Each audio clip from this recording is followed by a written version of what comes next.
আল্লাহি ওয়া বারাকাতুহু। আল্লাহ তাআলা বিভিন্ন জায়গায় কোরআনুল কারীমে এবং প্রিয় নবী মুহাম্মদ রাসূলুল্লাহ সাল্লাল্লাহু আলাইহি ওয়াসাল্লাম হাদিসে মিসকিন, দরিদ্র, অসহায়, যাদের কোনো উপায় নেই অথবা আছে কিন্তু যথার্থ নয়, তাদের কিভাবে সাহায্য সহযোগিতা করতে হবে এবং মিসকিন, অসহায়, দরিদ্র, ইয়েতিম এদের প্রতি কী আচরণ করতে হবে এ বিষয়ে আমরা আলোচনা করব। এজন্যে দরিদ্র এবং ইয়েতিম মিসকিনদের প্রতি আমাদের করণীয় শিরোনামে আজকে আমরা শাশ্বত জীবনে আলোচনা করব। আমি ডক্টর মাওলানা সিরাজি এ বিষয়ে সঞ্চালনার দায়িত্ব পালন করছি। মহাগ্রন্থ কোরআনুল কারীম থেকে প্রথমেই আমরা তেলাওয়াত শুনছি। আউযু বিল্লাহি মিনাশ শাইতানির রাজীম। বিসমিল্লাহির রহমানির রহিম।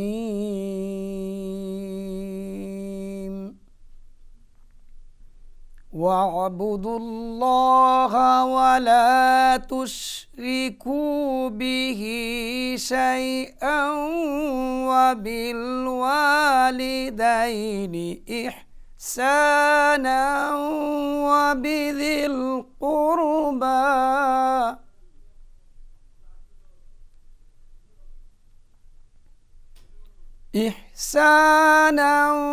وبذي القربى واليتامى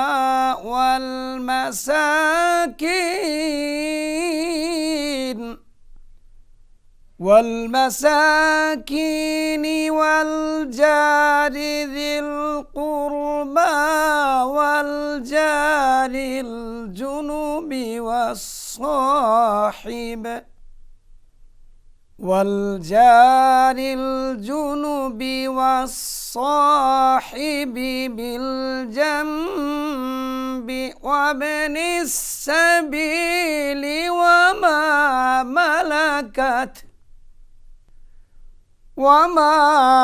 ملكت أيمانكم إن الله لا يحب من كان مختالا فخورا صدق الله العظيم। তেলাওয়াতের পরেই আমরা যে বিষয় নিয়ে আলোচনা করব তা হলো ইয়েতিম ও মিসকিনদের প্রতি আমাদের করণীয়, ইসলাম কি শিক্ষা দিয়েছে এ বিষয়ে প্রথমেই আলোচনা করবেন আমাদের অনেক পরিচিত মিডিয়া ব্যক্তিত্ব হযরত আল্লাহ মাওলানা লোকমান হোসেন সাইফি। আসসালামু আলাইকুম রহমতুল্লাহি ওয়া বারাকাতুহু। ইয়েতিম হলো পিতা যার দুনিয়া থেকে চলে যায়, সে হলো ইয়েতিম। আর মিসকিন হলো যে অসহায়, যার কিছু নেই, এলো মিসকিন। তো ইয়েতিমে মিসকিনদের ব্যাপারে রাসূল সাল্লামের হাদিস রয়েছে, কোরআনের বর্ণনাও রয়েছে। তো আমি সবার আগেই কোরআনের থেকে বলতে চাই যে সূরা দোহার ভিতরে আল্লাহ বলেছেন যে তোমরা ইয়েতিমের সাথে ইয়েতিমকে ধমক দিও না, এতিমের সাথে ধমক দিয়ে কথা বলো না, এতিমকে গলা ধাক্কা দিয়ে বের করে দিও না, এবং মিসকিন সায়েলদেরকে মানে গলা ধাক্কা দিয়ে বের করে দিও না। এখানে এই যে নিষেধ করেছেন আল্লাহ তাআলা, তাদের সাথে নির্মম আচরণ করতে নিষেধ করেছেন। ফাআম্মাল ইয়াতীমা ফালা তাকহার, অথবা এতিমের সাথে নির্মমতা দেখাবেন না, নির্মম আচরণ করবেন না। আল্লাহ তাআলা করা নির্দেশ, নিষেধাজ্ঞা এখানে আল্লাহ তাআলার। যে ইয়েতিম হলো যার বাবা মারা গেছে, সে ইয়েতিম, এই ইয়েতিমের সাথে খারাপ আচরণ করা যাবে না, আল্লাহ নিষেধাজ্ঞা রয়েছেন। এখানে আরেকটা জিনিস হচ্ছে মিসকিন, সায়েল, যারা ভিক্ষা বৃত্তি, যারা ভিক্ষা করে এদেরকে সায়েল বলা হয়। এই সায়েলকেও গলা ধাক্কা দিয়ে বের করা যাবে না। অর্থাৎ সায়েল যখন হাত পাতে, আপনার নিয়ম হচ্ছে কিছু না কিছু আপনাকে দিবেন, যদি আপনার তৌফিক থাকে। না দিতে পারলে আপনি সুন্দর ব্যবহার করে তাকে বিদায় দেন, যে দুঃখিত আমার কাছে এখন নেই। এবং এখানে ভিক্ষুক যদি ঘোড়ার পিঠে সাওয়ার হয়েও আপনার কাছে হাত বাড়ায়, তারপরেও তাকে আপনি ফিরাতে পারবেন না, রাসূলের নিষেধাজ্ঞা রয়েছে। এখানে একটি জিনিস আমি বলতে চাই যে ইয়াতাসাআলুনা কারিল মুজরিমিন মা সালাকাকুম ফি সাকার ক্বালু লাম নাকু মিনাল মুসাল্লিন ওয়া লাম নাকু নুতইমুল মিসকিন। এখানে আল্লাহ বলেছেন যে জাহান্নামীদেরকে প্রশ্ন করা হবে যে এই জাহান্নামী তোমার কি কারণে আসলে, এই জাহান্নামী খারাপ জায়গায় কেন আসলে, কি অপরাধ করে এসেছো? তখন তারা বলবে লাম নাকু মিনাল মুসাল্লিন, প্রথমে জবাব দেবে যে আমরা নামাজ পড়তাম না। অনুতইমুল মিসকিন, অর্থাৎ আমরা মিসকিনদেরকে আমরা আহার্য দিতাম না, খাবার দিতাম না এবং খাওয়ানোর ব্যাপারে উৎসাহিত করতাম না। এই যে মিসকিনদেরকে, এতিমদেরকে, অসহায়দেরকে খাওয়ার ব্যাপারে উৎসাহ না দেওয়া, এটা একটি অপরাধ। কিন্তু আপনার 5 কোটি আছে তাই আপনার 5 লাখ টাকা দিতে হবে, দান করতে হবে, এমনটি না। আল্লাহ বলছেন মিম্মা রাযাকনাহুম ইউনফিকুন, আপনার কাছে যা আল্লাহ রিজিক দিয়েছেন তার থেকেই আপনি খরচ করেন, ব্যয় করেন, দুস্থ, অসহায়, এতিম, মিসকিনদের জন্য ব্যবস্থা করেন, খরচ করেন। এখানে একটি মুসনাদ আহমদ শরীফ হাদিসের ভিতরে আমরা দেখতে পাই নবী করিম সাল্লাল্লাহু আলাইহি সাল্লাম বলেছেন যে জান্নাতে যাওয়ার অজীব হবে ওই ব্যক্তিদের জন্য যারা এতিমদেরকে নিজের পরিবারের মা বাবার সাথে একই খাবারের আসনে বসাবে এবং পরিতৃপ্তভাবে তাদেরকে আহার্য দান করবে বা খাওয়াবে। আল্লাহ রাসূল বলেছেন যে এই ব্যক্তির জন্য জান্নাতে যাওয়া ওয়াজিব হয়ে যাবে। সুবহানাল্লাহ। মুসনাদ আহমদ শরীফের হাদিস 28282 নম্বর হাদিসটি আমরা দেখতে পাই। তো এরপরে অন্য হাদিসে আসছে যে এতিমদের ব্যাপারে যদি কেউ উদ্যোগ গ্রহণ করে, এতিম এবং বিধবাদের ব্যাপারে, আল্লাহ তাআলা জিহাদের ময়দানে যুদ্ধ করার যে ফজিলত, যে সওয়াব রয়েছে, এই সওয়াব তার আমলনামায় দিয়ে দেওয়া হয়। সুবহানাল্লাহ। এবং আল্লাহ রাসূল বলেছেন যে এতিমের লালন পালনকারী ব্যক্তি এবং আমি মুহাম্মদ রাসূলুল্লাহ সাল্লাল্লাহু আলাইহি ওয়াসাল্লাম জান্নাতে এভাবে অবস্থান করব, এই কথা বলে 2টো আঙ্গুল তিনি এভাবে ইশারা করে দেখালেন, এভাবে ফাঁক করে দেখালেন যে এভাবে জান্নাতে খুব পাশাপাশি অবস্থান করব। তার মানে এ হলো যে এতিমকে যে লালন পালন করবে, এতিমকে যে যত্ন করবে, এতিমকে সেবা করবে, হ্যাঁ, এতিমকে ভালোবাসবে, এই ব্যক্তিকে আল্লাহ তাআলা ভালোবাসেন এবং আল্লাহ রাসূলের সাথে তার জান্নাতে একসাথে জান্নাত হবে। আলহামদুলিল্লাহ, সুবহানাল্লাহ। গরিব, অসহায়, দুস্থদের জন্য ভালোবাসতে হবে, তাদের কিছু করতে হবে, ফলাফল দাঁড়াবে আল্লাহ তাআলা আপনাকে খুশি হয়ে আল্লাহ আপনাকে রাসূলুল্লাহ সাল্লামের সাথে হাসর নাসর করবেন। যেহেতু এতিম, অসহায় মানুষ আছে, যারা অনেক সময় রাস্তার পথশিশু যারা আছে, যারা পথশিশু, তাদের দেখার মতো কেউ নেই, তারা একটা পর্যায়ে হয়ে যাবে, নষ্ট হয়ে যাবে। পথশিশুদেরকে কুড়িয়ে এনে কোনো একটা শেল্টার হাউসে যদি রেখে তাদের শিক্ষা, চিকিৎসা, বাসস্থান, খাদ্য, খাবারের ব্যবস্থা করতে পারেন, দায়িত্ব নিতে পারেন, তাহলে আল্লাহ অনেক খুশি হবেন এবং আপনি সমাজের লোকেরাও বেঁচে যাবে। তো এই 2টা উপকার আপনার হবে। এখন আল্লাহ খুশি হবে, দ্বিতীয় হচ্ছে সমাজের সাধারণ মানুষ ক্ষতিগ্রস্ত হবে না। এই উদ্যোগটা যেন আমরা গ্রহণ করি। অসহায় দুস্থ মানুষের অভাব নাই সমাজে, আমরা যেন নিজ উদ্যোগে আপনার যা আছে, এমনটি না যে আপনার থাকতেই হবে, অনেক কোটি কোটি টাকা থাকতে হবে, তারপর আপনি 2000 টাকা দান করবেন, এমনটি না। আপনার কাছে 10 টাকা আছে, আপনি 1 টাকা খরচ করেন। এটাই হলো আপনার ইসলামের শিক্ষা। তো এখন এতিম মিসকিনদের ব্যাপারে সূরা মাউনের ভিতরে স্পষ্ট বলা আছে যে তারা হলো সেই সব লোক যারা লোক দেখানো ইবাদত করে, লোক দেখানো সালাত আদায় করে এবং তারা মানুষকে দেখানোর উদ্দেশ্যে মানুষকে দান সদকা করে। আপনাকে দান সদকা করতে হবে লিওয়াজহিল্লাহ, এবং যেটা দান করবেন সেটার জন্য খোঁটা দেওয়া যাবে না। লা নুরিদু মিনকুম জাযাআন ওয়ালা শুকুরা, আমরা যেটা খাওয়াবো এটার জন্য কোনো প্রতিদান বা কৃতজ্ঞতা আমরা আশা করব না। এটাই হচ্ছে মোমেনের কোয়ালিটি। আসুন আমরা মোমেন হই এবং শতভাগ লিওয়াজহিল্লাহ, আল্লাহ সন্তুষ্টির জন্য আমরা অসহায়, দুস্থ, এতিম, মিসকিনদের জন্য, পথচারীদের জন্য আমরা কাজ করি, তাহলে আল্লাহ তাআলা খুশি হবেন এবং এই বিনিময়ে আল্লাহ আপনাকে জান্নাত দান করবেন। আসুন আমরা জান্নাত অর্জন করি এবং আল্লাহর খুশি সন্তোষ অর্জন করি এই সেবার মাধ্যমে। এ পর্যায়ে রয়েছে ইসলামী বই পরিচিতি, সাথেই থাকুন। ত্রিভুবনের প্রিয় মুহাম্মদ। আসসালামু আলাইকুম। শাশ্বত জীবন অনুষ্ঠানের বই পরিচিতি পর্বে আপনাদের স্বাগত জানাচ্ছি আমি মাহমুদা সুলতানা। আজ আমরা কয়েকটি ইসলামিক গুরুত্বপূর্ণ বই নিয়ে কথা বলবো, যে বইগুলো সংগ্রহে থাকলে ইসলামের অনেক অজানা বিষয় সম্পর্কে জানা সহজ ও সম্ভব হবে। প্রথমেই যে বইটি নিয়ে কথা বলবো তা হলো তাওহীদের পাঠশালা। বইটির লেখক ইবনে সাইদ আলী আল কাহতানি। বইটি বাংলা ভাষায় অনুবাদ করেছেন রাশিদুল আলম। বইটি প্রকাশিত হয়েছে হাসানাহ পাবলিকেশনস থেকে। তাওহীদ একটি আরবি শব্দ। তাওহীদের অর্থ হচ্ছে একত্ববাদ। এর মর্ম হচ্ছে আল্লাহকে একক সত্তা ও গুণগত দিক থেকে মেনে ও জেনে তার ইবাদত করা। মুসলমানদের জন্য তাওহীদ অতি গুরুত্বপূর্ণ একটি বিষয়। লেখক এই বইটিকে 4টি অধ্যায়ে বিভক্ত করেছেন। প্রথম অধ্যায়ে তিনি কালিমার প্রথমাংশ নিয়ে আলোচনা করেছেন। দ্বিতীয় অধ্যায় কালিমার দ্বিতীয় অংশ নিয়ে আলোচনা করেছেন। তৃতীয় অধ্যায় তাওহীদের ত্রুটি ভঙ্গের কারণ এবং চতুর্থ অধ্যায় মুশরিকদের তাওহীদের দাওয়াত, পথ ও পদ্ধতি নিয়ে আলোচনা করেছেন। এই বইটি সংগ্রহ করলে এই সমস্ত বিষয় সম্পর্কে জানা সহজ হবে। এই বইটি প্রকাশিত হয়েছে 34 নর্থ রোড মাদ্রাসা, বাংলা বাজার, ঢাকা 1100 থেকে। বইটির মূল্য সংখ্যা 254 টাকা মাত্র। এখন আমরা যে বইটি নিয়ে কথা বলবো সে বইটি হলো ইসলাম ও বাংলাদেশ। বইটির লেখক শামীম মোহাম্মদ আফসাল। বইটি প্রকাশিত হয়েছে ইসলামিক ফাউন্ডেশন বাংলাদেশ থেকে।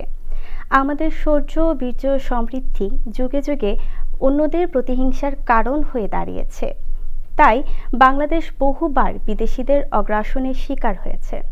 দীর্ঘ 9 মাস মুক্তিযুদ্ধের মাধ্যমে অর্জিত হয়েছে আমাদের স্বাধীনতা। বাংলাদেশ বিশ্বের দরবারে আজ মাথা উঁচু করে দাঁড়িয়েছে। বাংলাদেশের মহান মুক্তিযুদ্ধ, বঙ্গবন্ধু কর্তৃক ইসলামিক ফাউন্ডেশনের প্রতিষ্ঠা, ইসলামিক ফাউন্ডেশন ও আমাদের বর্তমান সরকার ইসলাম প্রচার প্রসারে তাদের অবদান ইত্যাদি বিষয় সম্পর্কে এই বইটিতে উপস্থাপন করা হয়েছে। এই বইটির পৃষ্ঠা সংখ্যা 180। বইটির মূল্য নির্ধারণ করা হয়েছে 105 টাকা মাত্র। এই ছিল আমাদের আজকের বই পরিচিতি পর্ব। পরবর্তী অনুষ্ঠান দেখার আমন্ত্রণ জানিয়ে এখানেই বিদায় নিচ্ছি। আল্লাহ হাফেজ। ত্রিভুবনের প্রিয় মুহাম্মদ। আলোচনা শুনছিলাম ইয়াতিম মিসকিনদের প্রতি আমাদের করণীয় বিষয় নিয়ে। এই পর্যায়ে আমরা আলোচনা শুনব হযরতুল আল্লাহ মাওলানা শরীফ মোহাম্মদ আবু হানিফের কাছ থেকে। নাহমাদু ওয়া নুসাল্লি আলা রাসূলিহিল কারীম, আম্মা বাদ। সমাজের একটি গুরুত্বপূর্ণ অংশ অবহেলিত, যারা বঞ্চিত, আদর সোহাগ যত্ন থেকে তারা অনেক ক্ষেত্রেই বঞ্চিত হয়ে থাকে, এতিম সমাজ। অথচ ইসলাম এতিম সমাজকে অত্যন্ত গুরুত্বের দৃষ্টিতে দেখেছে, কারণ তারা আমাদের সমাজের একটি অংশ। আল্লাহ সুবহানাহু তাআলা মূলত ইয়াতিমদেরকে দিয়ে আমাদের সমাজকে, আমাদেরকে পরীক্ষা করছেন। আল্লাহ রসুল সাল্লাল্লাহু আলাইহি ওয়াসাল্লাম তার নিজের জীবনটাও এতিম অবস্থায় শুরু করতে হয়েছিল। আল্লাহর নবী এই জন্য ইয়াতিমদের প্রতি সবসময় তার দয়ার হাত প্রশস্ত থাকত। আল্লাহ সুবহানাহু তাআলা কোরআনেও বলেছেন, ওয়া আতুল ইয়াতিমা হাক্কাহু ওয়াল মিসকিন ওয়াবনাস সাবিল, যে তোমরা ইয়াতিমের হক আদায় করো। ইয়াতিমের হক কতটুকু? ইয়াতিমের হক এর পরিধিটা অনেক বড়। তার বাবা জীবিত থাকলে, তার পরিবার থাকলে তার প্রতি যে দায়িত্বগুলো পালন করা হতো সেই দায়িত্বগুলো তার নিকট আত্মীয়রা পালন করতে হবে। তার পরিবার, প্রয়োজনে তার সমাজ, প্রয়োজনে রাষ্ট্র সে দায়িত্ব পালন করতে হবে। ইয়াতিমকে আমরা শুধু করুণার পাত্র নয়, আল্লাহ রাব্বুল আলামিন কিন্তু ইয়াতিমদেরকে সম্মানের কথা বলছেন। যে যেখানে সূরাতুল ফাজরে আল্লাহ পাক বলছেন যে যখন আল্লাহ তোমাদের রিজিক কমিয়ে দেন, তখন পরীক্ষাস্বরূপ এই রিজিক কমিয়ে দিলে তোমরা হতাশায় ভোগো, বলো আল্লাহ আমাকে বঞ্চিত করেছেন। কিন্তু না, কাল্লা বাল্লা তুকরিমুন আল ইয়াতিম, তোমাদের এই রিজিকের ঘাটতি কেন হয়? তোমরা অভাব অনটনে কেন পড়ো? আমি আল্লাহ তো তোমাদেরকে রিজিক দিয়েছিলাম, কিন্তু সে রিজিক পাওয়ার পরে তোমরা ইয়াতিমদেরকে সম্মানের দৃষ্টিতে দেখোনি। তাহলে আল্লাহ কিন্তু এখানে ইয়াতিমদেরকে ইকরামের কথা বলছেন, সম্মানের কথা বলছেন। তারা শুধু করুণার পাত্র না, তারা আমাদের পরীক্ষার বিষয়। আল্লাহ সূরাতুদ দোহার মধ্যে বলছেন, ওয়া আম্মাল ইয়াতিমা ফালা তাকহার, যে ইয়াতিমকে কখনো তোমরা ধমক দিও না। রাসূলুল্লাহ সাল্লাল্লাহু আলাইহি ওয়াসাল্লাম ইয়াতিমের অভিভাবক হিসেবে নিজেকে বিশ্বের রোল মডেল হিসেবে প্রতিষ্ঠা করেছেন। যেই দিন নবীজি প্রথম ওহী পেলেন হেরা গুহায়, আর তখন জিবরাইল আমিন রাসূলুল্লাহ সাল্লাল্লাহু আলাইহি ওয়াসাল্লামকে তাওয়াজ্জুর জন্য যে কাজ চেপে ধরছিলেন, তখন রাসূলুল্লাহ সাল্লাল্লাহু আলাইহি ওয়াসাল্লাম বাড়িতে ফিরে আসলেন, আর তখন তার হাড়ের এই কাঁধের দুই গোশতগুলো লাফাচ্ছিল। তখন তার জুফু বাওয়াদিরুহু, গোশতগুলো লাফাচ্ছিল। নবীজি বলছেন, ইয়া খাদিজা জাম্মিলুনি জাম্মিলুনি কাদ খাশিতু আলা নাফসি, খাদিজা আমাকে কম্বল দিয়ে জড়িয়ে দাও, আমি ভয় পাচ্ছি, আমার কি যেন হয়ে গেল। তখন মা খাদিজাতুল কুবরা, তার সংসারের অভিজ্ঞতা হয়েছিল 15 বৎসর। সেই 15 বৎসর অভিজ্ঞতা দিয়ে খাদিজাতুল কুবরা রাদিয়াল্লাহু তাআলা আনহা আল্লাহর রাসূলের 5টা বৈশিষ্ট্যের কথা বলেছিলেন, যে আল্লাহু লা ইউখজিকা আবাদান, আল্লাহ কখনোই আপনাকে অপমানিত করবেন না, কারণ আপনার মধ্যে 5টি গুণ আছে। এর মধ্যে একটি গুণ হলো তাহমিলুল ইয়াতিমা, যে আপনি কি করেন, ইয়াতিম, আরমেলা, বিধবা, এতিম বিয়া দেওয়ার দায়িত্ব আপনি কাঁধে তুলে নেন। এই জন্য আল্লাহর রসুল মক্কায় যেমন ইয়াতিমের সর্বোত্তম অভিভাবক ছিলেন। মদিনায় হিজরত করার পরও আল্লাহ রসুল ইয়াতিমদের অভিভাবক ছিলেন। এবং আল্লাহ রসুলের ঘরে আমাদের যে সকল উম্মাহাতুল মুমিনিন আমাদের মায়েরা ছিলেন, পরবর্তীকালে তাদের অনেকে তাদের পূর্ববর্তী স্বামীর সন্তান নিয়ে আল্লাহ রসুলের ঘরে এসেছে। আল্লাহ রসুল সেই সন্তানগুলোকে নিজের সন্তানের মতো লালন করেছেন। মদিনার অনেক এতিম সন্তান রাসূলুল্লাহ সাল্লাল্লাহু আলাইহি ওয়াসাল্লাম পিতৃস্নেহ দিয়ে বড় করেছেন। ইহুদিরা অনেক চেষ্টা করেছিল ইয়াতিমদের মাধ্যমে আল্লাহ রসুলের বিরুদ্ধে কোনো একটা অভিযোগ দাঁড় করানো যায় কিনা, কিন্তু ইয়াতিমরা সবাই বলেছে যে না, আমরা মুহাম্মদ সাল্লাল্লাহু আলাইহি ওয়াসাল্লামের স্নেহ পেয়ে, আদর্শ যত্ন পেয়ে আমরা আমাদের পিতৃস্নেহের কথা ভুলে গিয়েছি। আমাদের আব্বা থাকলে যতটুকু করতেন তার চেয়ে বেশি আমরা মুহাম্মদ রাসূলুল্লাহ সাল্লাল্লাহু আলাইহি ওয়াসাল্লামের কাছে পাই। এই জন্য আল্লাহ রসুল নিজে যেমন ইয়াতিমদের লালন করেছেন, তেমনিভাবে তিনি উম্মতকে বলেছেন যে তোমরা ইয়াতিমদের প্রতি নজর দাও।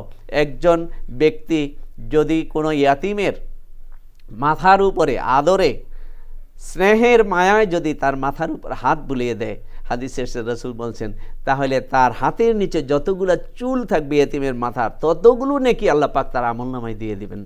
এবং আমরা অনেক সময় মনে করি কি, ভাই তার এতিম সন্তান রেখে মারা গেছে, হায়রে এইগুলো আমার মাথার উপর বোঝা হয়ে গেছে।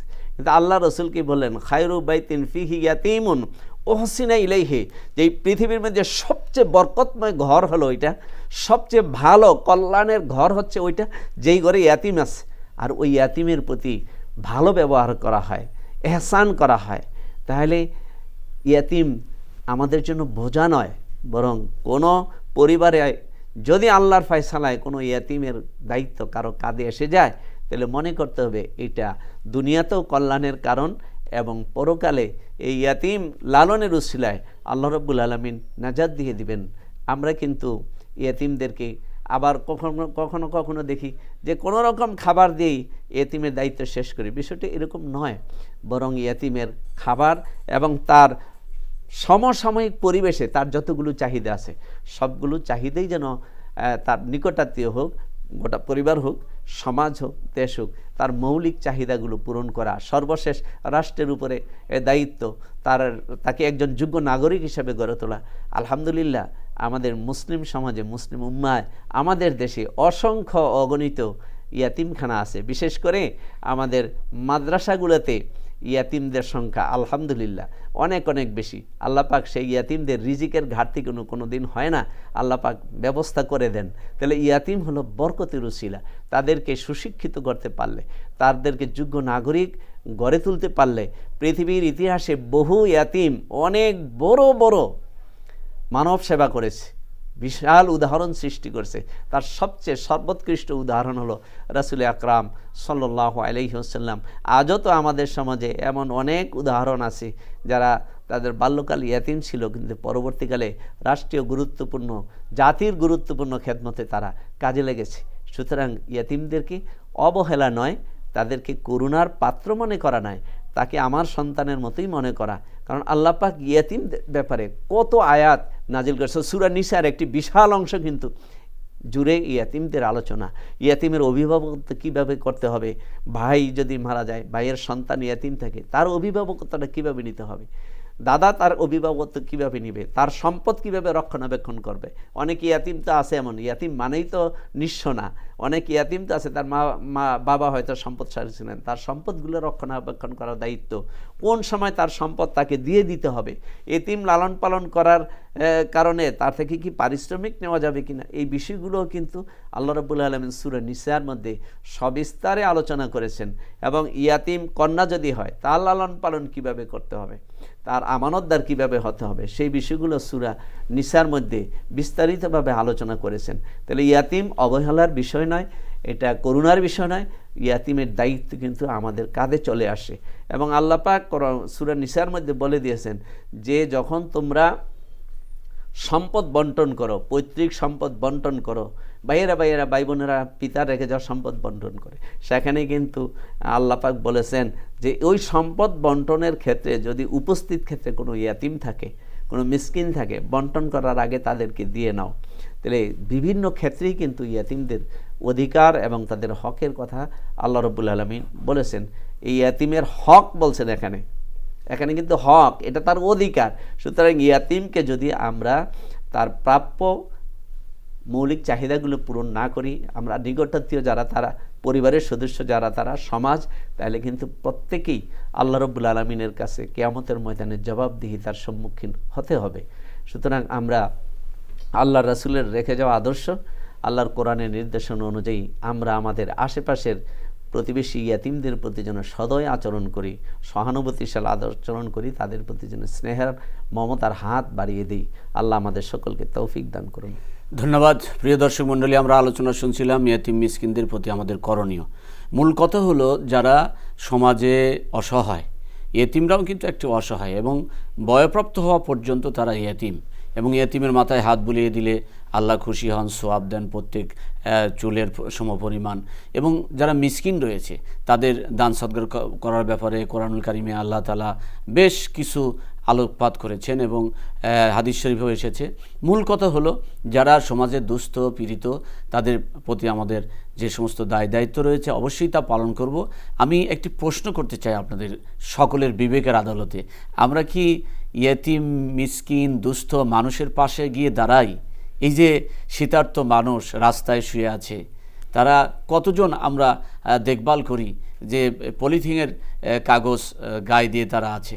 তবে সরকারের পক্ষ থেকে যে সমস্ত উদ্যোগ নেওয়া হচ্ছে সরকারকে ধন্যবাদ জানাই, এবং আমরাও পাশাপাশি সকলেই মিলে যদি দরিদ্র মিসকিন ইয়াতিম সকলের পাশে দাঁড়াই তাহলে সমাজ হবে সুখী সমৃদ্ধশালী। সেই প্রত্যাশায় শেষ করছি আমাদের আজকের প্রিয় অনুষ্ঠান শাশ্বত জীবন। আল্লাহ তাআলা আমাদের ভালো রাখুন।